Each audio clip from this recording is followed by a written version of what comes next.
Le climat breton, non. Les climats bretons, au moins 6, sans compter bien sûr les microclimats, au moins aussi nombreux que les clochers. On vous explique tout en carte et en détail dans le panorama de la Bretagne. Et maintenant, à la pointe de Bretagne, après quelques semaines d'arrivage de ballots de cocaïne sur les côtes atlantiques, du Pays Basque à la Loire-Atlantique, c'est cette fois à Camaret, en presqu'île de Crozon, qu'un paquet de 5 kg de poudre a été découvert ce mardi matin.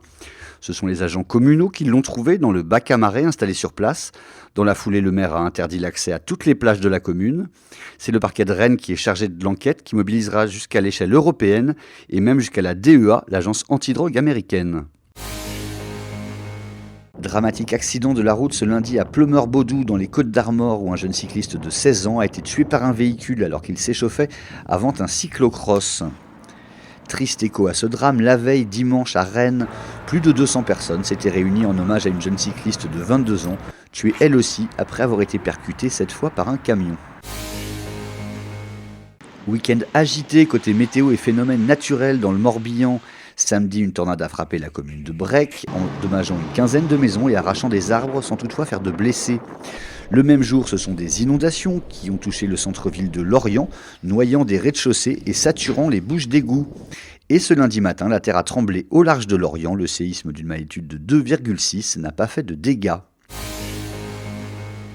À l'assaut de deux géants, l'association Eau et Rivières de Bretagne a décidé de porter plainte contre Amazon et eBay qui commercialisent toujours des pesticides pourtant interdits depuis le 1er janvier 2019.